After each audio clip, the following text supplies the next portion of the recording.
In November 2022, OpenAI released ChatGPT. By the start of 2023, it was in classrooms around the world, whether teachers were ready or not. Students were using it to brainstorm essays, summarize readings, solve coding problems, and sometimes to do the work entirely. Educators and institutions scrambled to respond. Some blocked it. Others tried to integrate it. Most found themselves somewhere in between.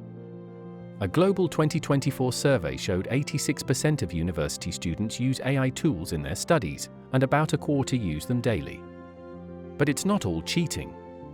Most students use AI for things like grammar checks, summarizing readings, or brainstorming, not just writing entire essays. One study found 69% of students use AI to search for information, and only 24% use it to generate full drafts. In a Pew study, only 18% of teens said it's okay to use ChatGPT to write an essay, but more than half were fine using it for ideas. So where do we draw the line? And does using AI count as cheating? That is a question with no consensus. Say no, depending on the context.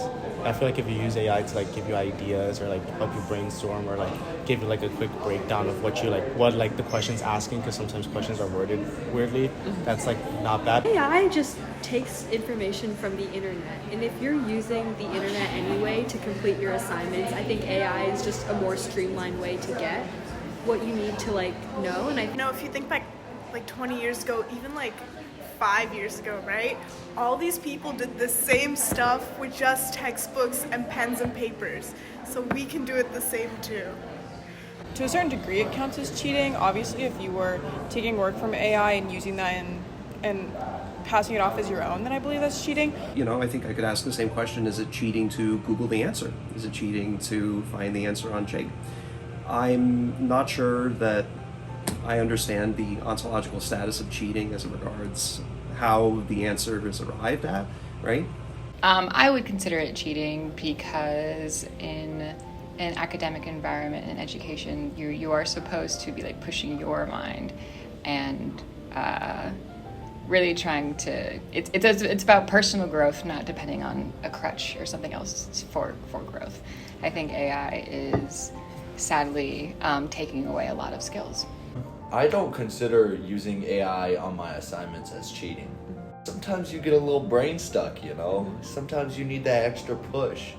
There's this thing that I'm researching right now, and I'm just ChatGPT, help me.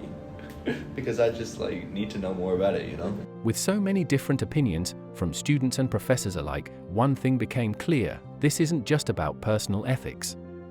It's also about how classrooms are evolving. Rather than avoid the issue, many educators are choosing to face it head-on.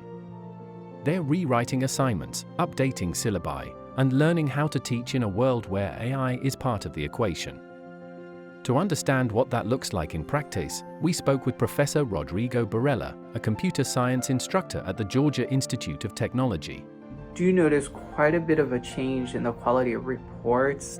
There's a tendency to think that just because the text of a report reads more smoothly, that makes for a good report. But that's one element of a good report, right? So you have to have substance to that report. Effectively, generative AI, so far at least, it doesn't do a very good job at that. We design homeworks that maybe generative AI wouldn't do a really good job answering.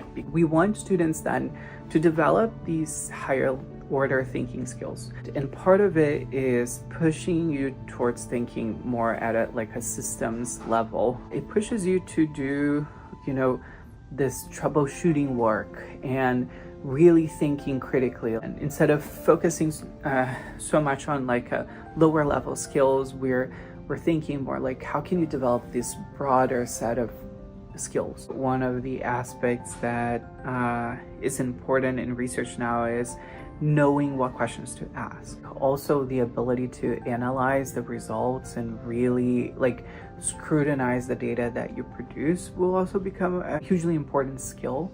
knowing how to frame an argument is still very important. Yes, ChatGPT can help you with your writing. How effective is it really in communicating what you really want to say? With AI, it's sort of like you're handed the digested version, and I feel like that starts to corrode your ability to really scrutinize whether, an answer is good or not. While professors like Dr. Barella are adjusting on the ground, they're also part of a larger effort to rethink how AI fits into education. That's where academic leadership comes in, the people shaping not just policies, but the long-term vision for teaching and learning. To explore that side, we spoke with Chad Sleeper, faculty co-director of Georgia Tech's Quality Enhancement Plan, a key initiative focused on improving undergraduate education. We wanted to understand how AI is being addressed at the planning level and what it means to guide both faculty and students through such a fast-changing landscape. Well, you really have to think ahead about how students might use AI and how you can encourage them to use AI in ways that are going to be beneficial. So we have to plan a lot more carefully, both around how we're going to teach with AI and how we're going to assess.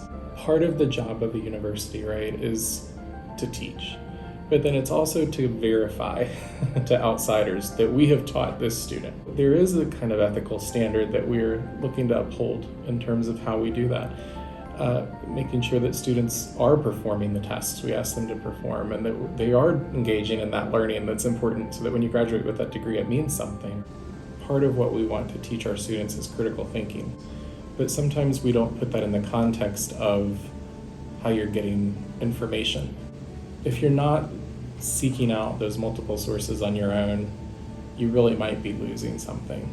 I think it's incumbent on all of us. It's not just students, it's faculty and academics as well to make sure that we're continuing to look at a wide range of things and to use a wide range of materials in what we do with students and not just allow things to boil down to what a chatbot spits back at us. AI in education is not a question with a clear answer. It's a complex and evolving problem shaped by ethics, innovation, and uncertainty. But this isn't the first time technology has challenged the way we teach and learn.